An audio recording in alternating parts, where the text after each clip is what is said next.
pujian ini kepada Engkau ya Bapa, karena Engkau sendiri adalah kasih buat kami. Kami menemukan kasih itu di dalam Engkau.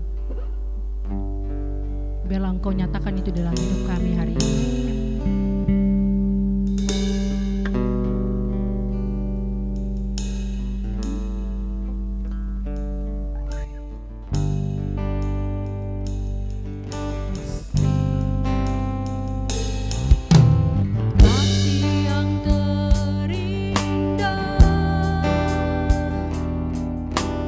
Hati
Engkau sungguh ya Bapa, karena Engkau adalah harta yang terbesar buat kami ya Bapa. Pada saat sekarang ini kami mau pegang erat Engkau, kami tidak mau melepaskan Engkau ya Bapa. Kami mengucap syukur ya Bapa untuk hari ini ya Bapa. Sungguh Engkau begitu baik dan mengasihi kami ya Bapa. Kami mendengarkan firman-Mu ya Bapa yang akan dibawakan oleh hamba-Mu. Biarlah Tuhan Engkau berkuasa ya Tuhan untuk memberikan rema ya Bapa kepada hamba-Mu pada hari ini, sehingga kami percaya Tuhan kami boleh tidak sama dengan pada saat kami menyanyikan puji-pujian dan pada saat kami selesai mendengarkan firman-Mu ya Bapa. Di dalam nama Tuhan Yesus kami sudah boleh berdoa dan mengucap syukur kepada Bapa di surga. Amin. Salam sejahtera, saudara kekasih di dalam Tuhan, dan saya tetap berdoa bahwa Tuhan dan kasih karunia-Nya menyertai saya dan saudara dengan penuh damai sejahtera dan sukacita. Bagaimana kabar saudara? Yes, saya berharap kita bisa menjawabnya dengan aku baik-baik saja. Amin, saudara.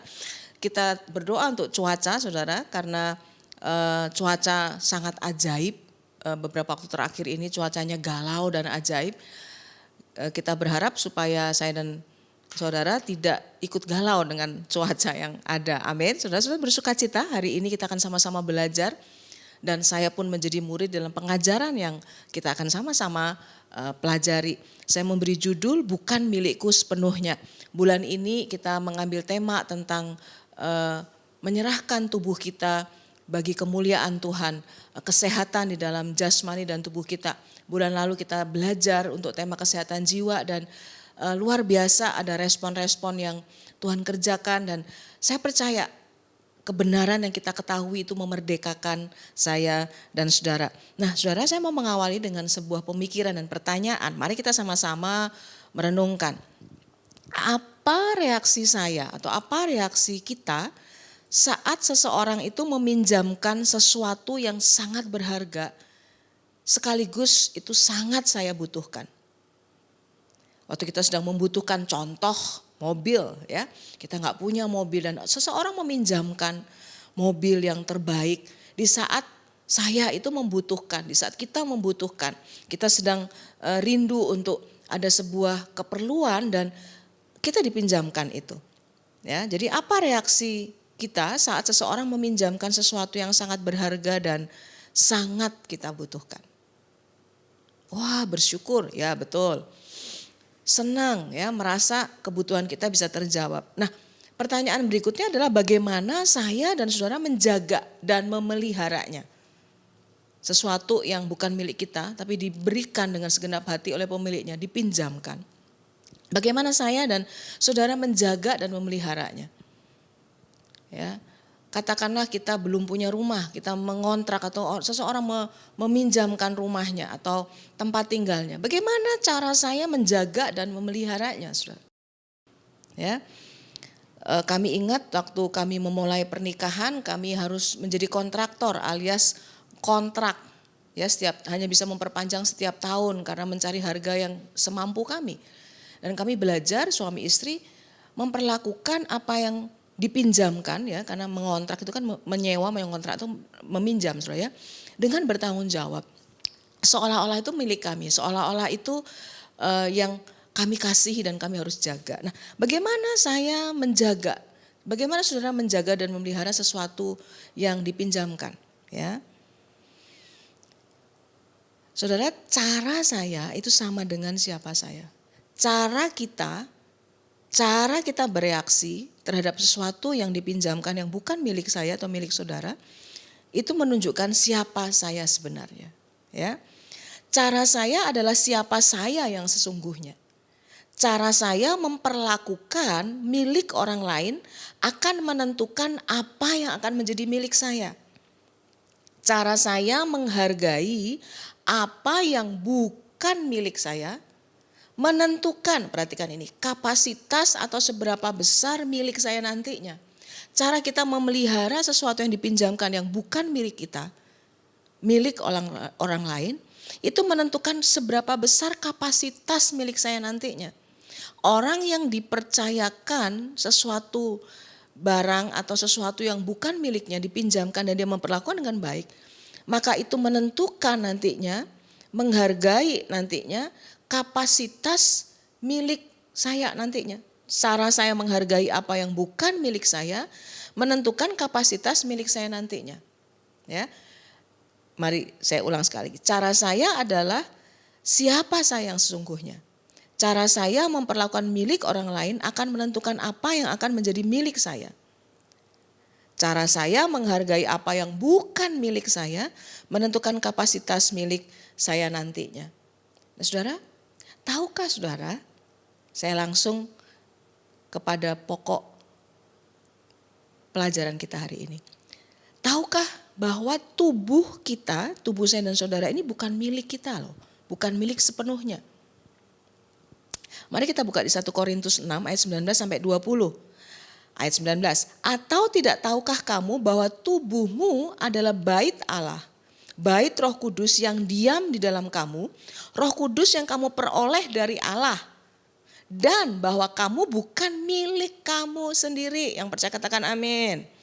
Ayat 20, sebab kamu telah dibeli dan harganya telah lunas dibayar, karena itu muliakan Allah dengan tubuhmu. Dalam terjemahan lain, kita ini dibeli dengan harga yang sangat mahal. Apa itu?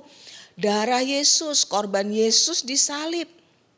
Lunas dibayar pakai nyawa dan darah Yesus. Oleh sebab itu, muliakan Allah dengan tubuhku dan tubuhmu. Itu yang Alkitab katakan.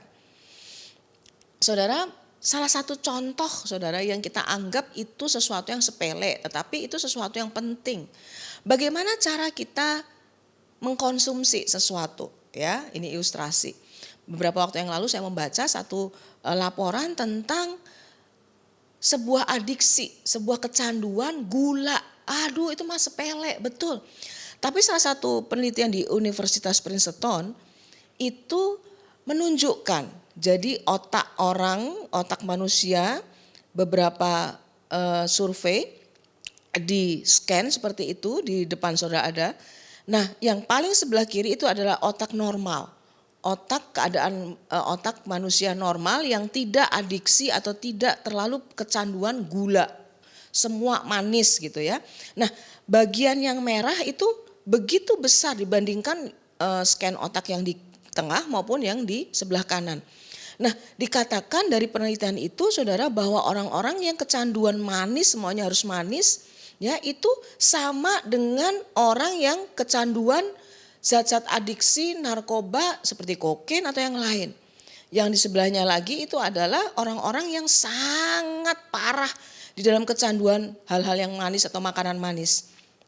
Ya, bagian merahnya semakin kecil. Ya, itu mempengaruhi atau merusak hormon-hormon yang secara natural membuat kita tuh bisa berbahagia, bisa happy, bisa menikmati kehidupan. Nah, ternyata cara konsumsi gula pun itu mempengaruhi tubuh dengan sangat serius. Bagaimana dengan kecanduan yang lain? Bagaimana dengan adiksi yang lain? Bagaimana kita memperlakukan tubuh kita untuk memberikan atau menyerahkan kepada adiksi-adiksi atau kecanduan-kecanduan yang lain. Ternyata kita perlu tahu bahwa tubuhku dan tubuhmu itu bukan milikku dan milikmu sepenuhnya. Saudara, kita perlu tahu bahwa kita adalah satu kesatuan. Kita tahu kita terdiri dari tubuh yang kelihatan, jiwa yang bulan lalu kita banyak belajar, dan juga roh. Banyak orang semakin sungguh-sungguh mungkin berpikir, wah saya ini sungguh-sungguh sama Tuhan, yang nomor satu adalah rohani saya, roh saya. Betul, itu tidak salah. Tetapi tahukah saudara bahwa saya dan saudara adalah titik irisan yang di tengah yang berwarna kuning. Saya adalah, ya saya secara tubuh, saya secara jiwa, dan saya secara roh. Amin saudara. Siapa saya dan saudara adalah yang di titik irisan kuning itu. Merupakan satu kesatuan keseimbangan antara tubuh, jiwa, dan roh. Oleh sebab itu saudara, apa artinya? Ya, artinya adalah saya harus benar-benar bertanggung jawab atas apa yang dipercayakan Tuhan kepada saya. Apa yang dipercayakan Tuhan?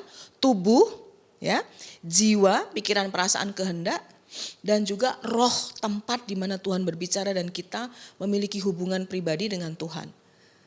Betul, hubungan pribadi dengan Tuhan itu adalah hubungan yang paling penting, yang utama dibandingkan hubungan-hubungan yang lain. Kenapa?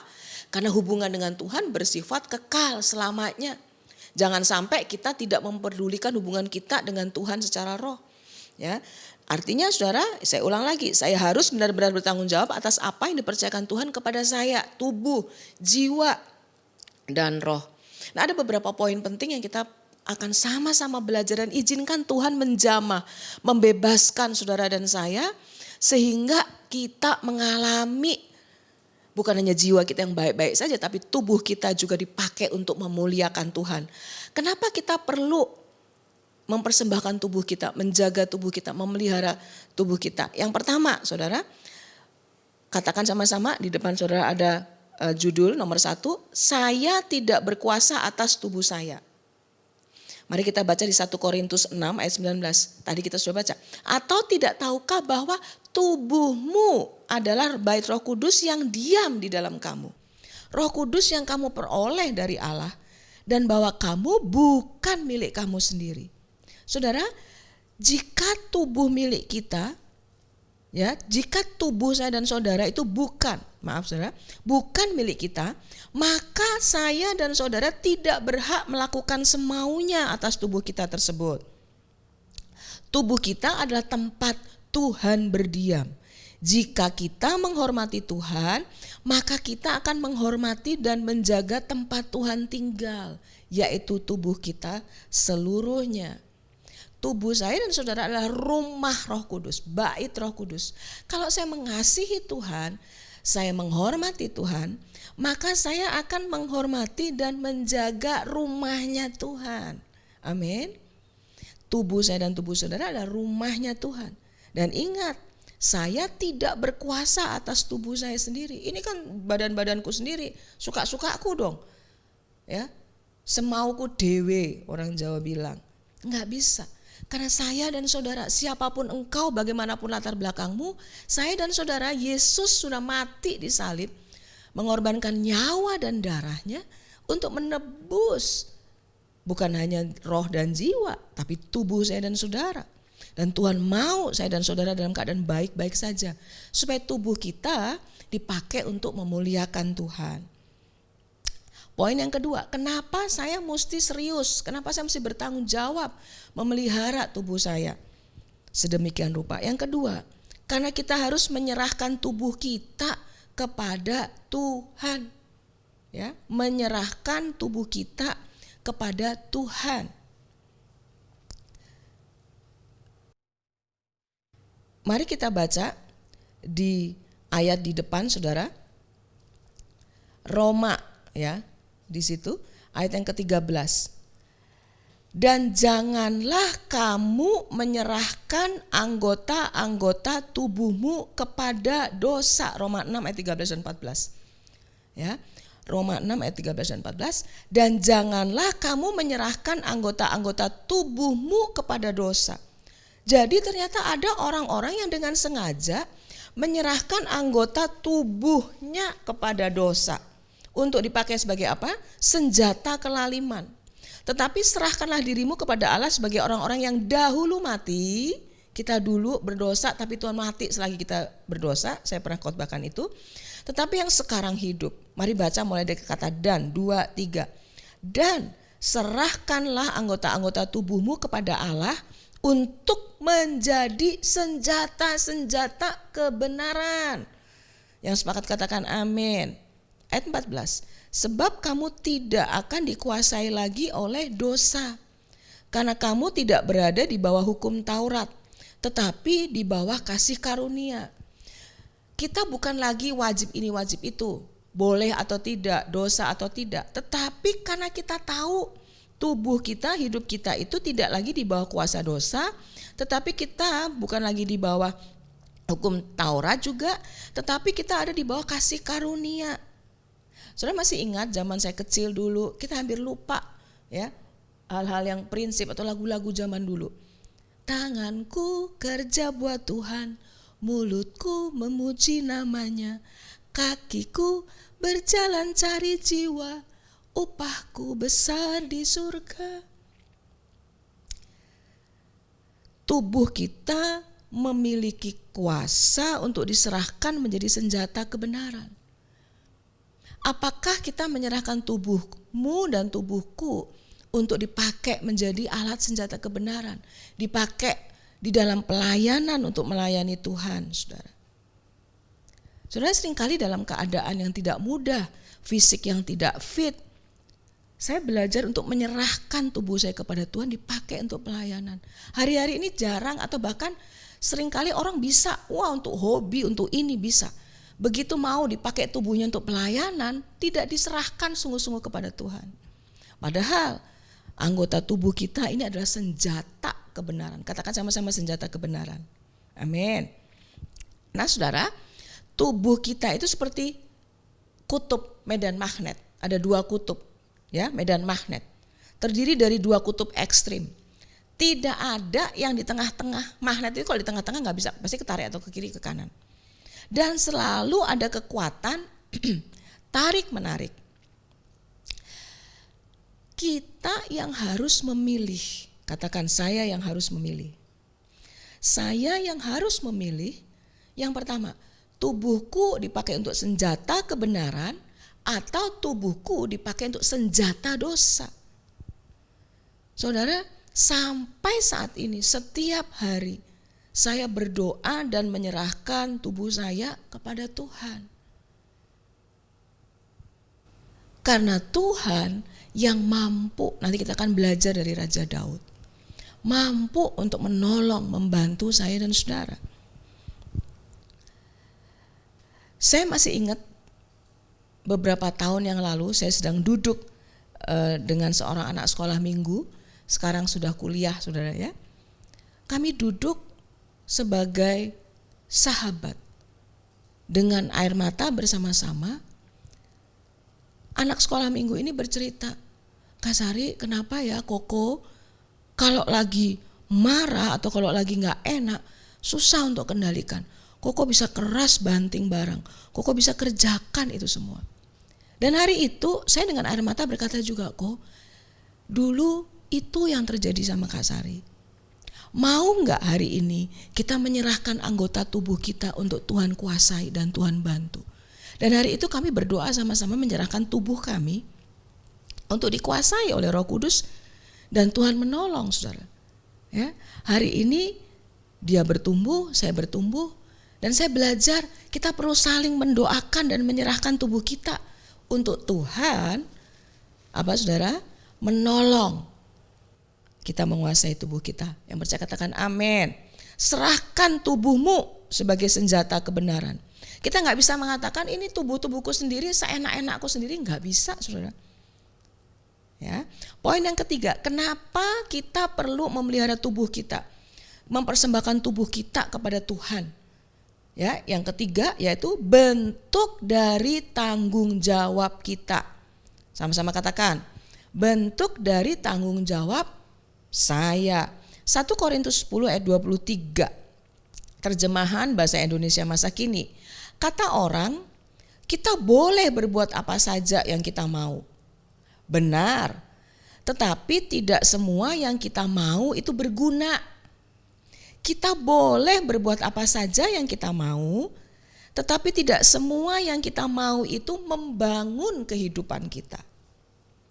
Saudara, catat ini.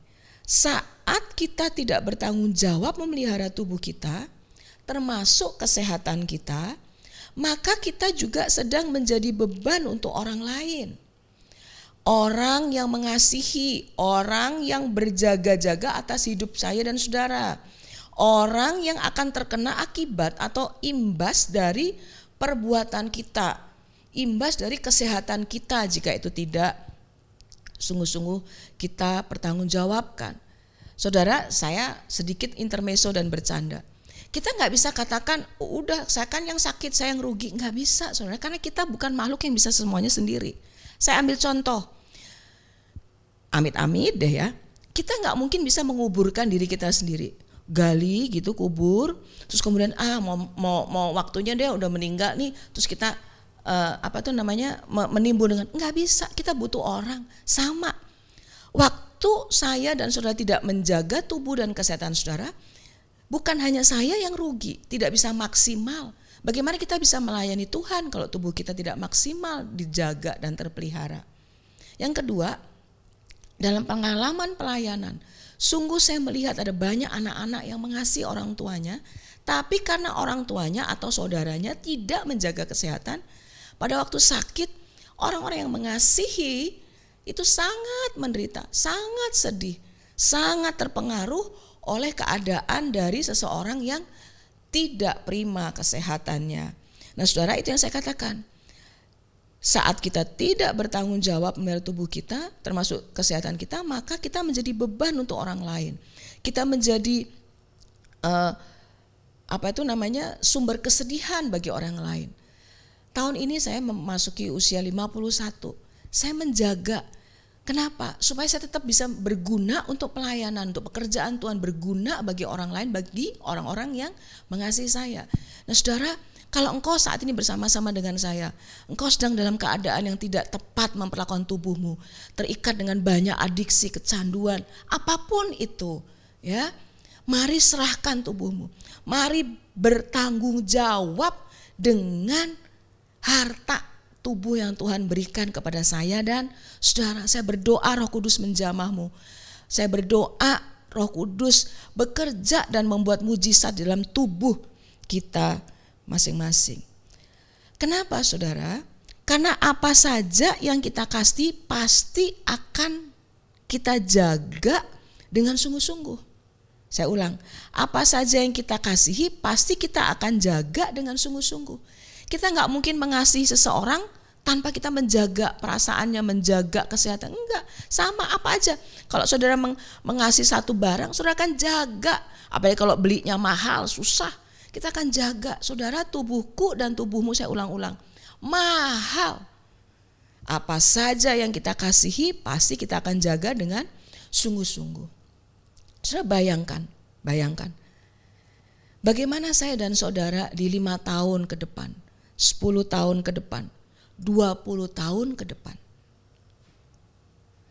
Apa yang saya mau jadinya seperti apa? Saya mau jadi seperti apa? Kita mau hidup kita tuh jadi seperti apa? Kesehatan kita, tubuh kita. Nah, dari situ saya dipercayakan Tuhan apa? Mari bayangkan 5 tahun, 10 tahun, 20 tahun ke depan. Dan saudara, bayangkan saya di mata generasi di bawah saya. Saya rindu generasi di bawah saya, khususnya generasi muda Arauna. Anak-anak sekolah minggu di Arauna.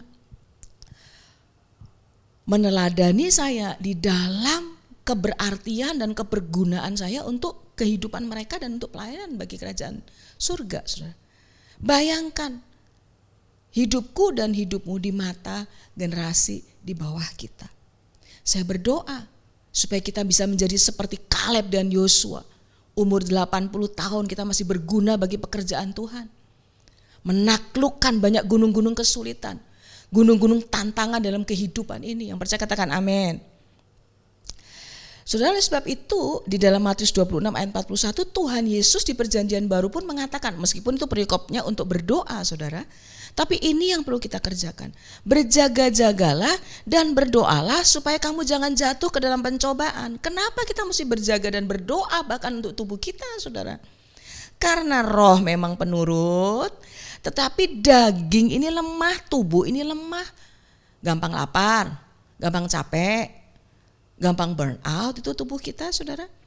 Terjemahan yang lain, terjemahan bahasa Indonesia masa kini, berjaga-jagalah dan berdoalah supaya kalian jangan mengalami cobaan.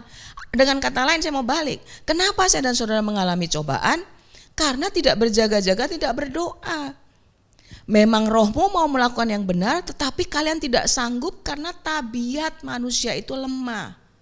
Kita perlu berjaga dan berdoa. Menyerahkan tubuh kita, menyerahkan seluruh panca indera kita, menyerahkan setiap anggota tubuh kita. Ya, jangan nanti kalau dimintain pelayanan, aduh saya sibuk, aduh saya capek, nggak sehat, nggak sempat.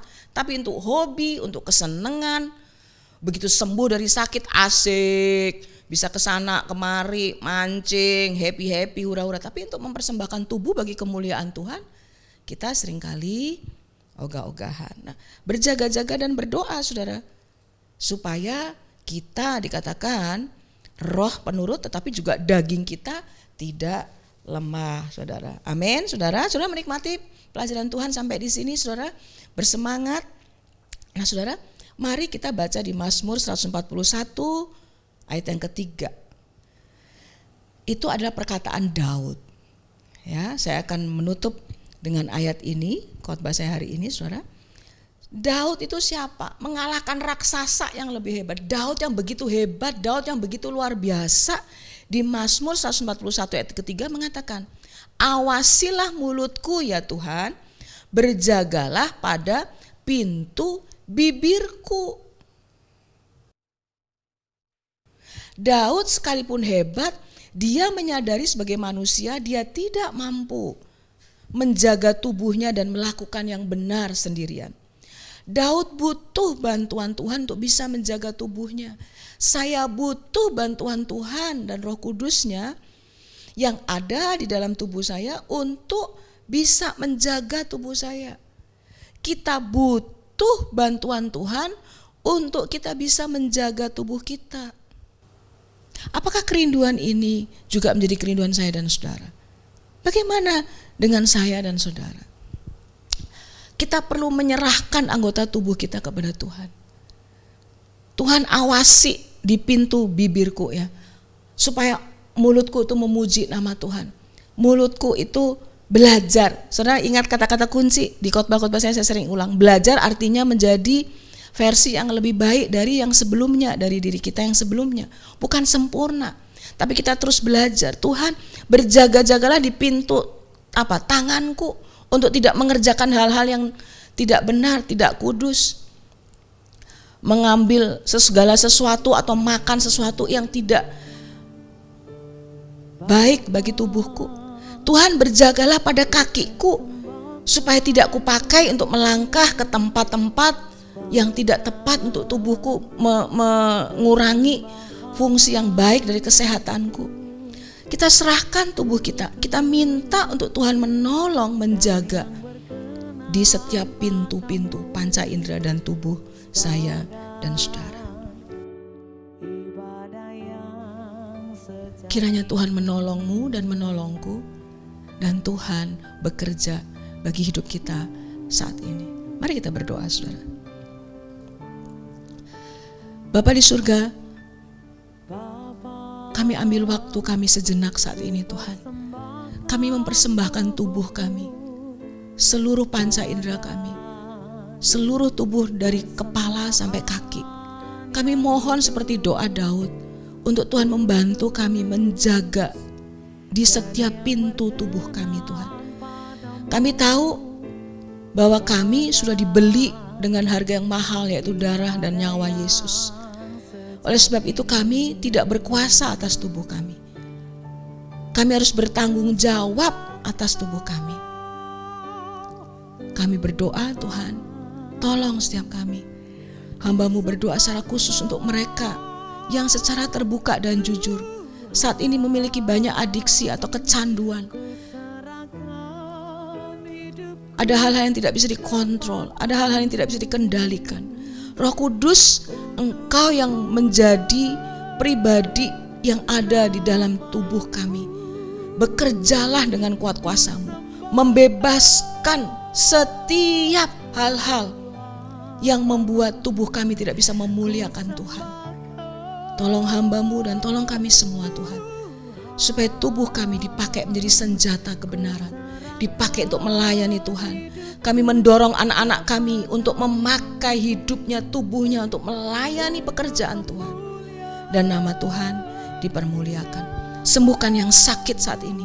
Bebaskan mereka yang sedang dalam keadaan ragu-ragu, penuh dengan ketakutan. Dan kami juga tetap berdoa untuk bangsa dan negara kami. Tuhan membuat Indonesia raya. Tutup bungkus kami semua dan kekuatan kuasa darah-Mu Tuhan. Berdoa untuk gereja di mana kami digembalakan. Berdoa untuk Bapak Gembala dari GBI Arauna, seluruh pelayan Tuhan. Tuhan memberkati kami. Tuhan, biar dikerjakan hal-hal yang terbaik dari hidup kami. Terima kasih Tuhan untuk saat ini. Kami menghormati-Mu Roh Kudus. Mari sembah Tuhan, sembah Tuhan. Kami menyerahkan tubuh kami kepadamu Roh Kudus. Kuasai kami. Terima kasih Tuhan, terima kasih kami sembah Engkau. Biar hadirat-Mu menyembuhkan kami, memulihkan kami, membebaskan kami dari semua ikatan dan candu yang merusak Tuhan. Mari angkat kedua belah tangan saudara dan terima berkat Tuhan. Kiranya Tuhan menghadapkan wajah-Nya kepadamu. Kiranya penghiburan dan kasih karunia Tuhan melimpah atasmu. Persekutuan yang manis dengan Tuhan Yesus dan juga penyertaan Roh Kudus dari hari ini sampai Tuhan Yesus datang kedua kalinya. Sekali percaya Yesus, tetap percaya Yesus. Love God, love people. Jadi berkat di manapun saya dan saudara berada. Di dalam nama Tuhan Yesus Kristus. Semua yang mau mempersembahkan hidupnya, tubuhnya bagi Tuhan, katakan amin. Tuhan memberkati. Ku serahkan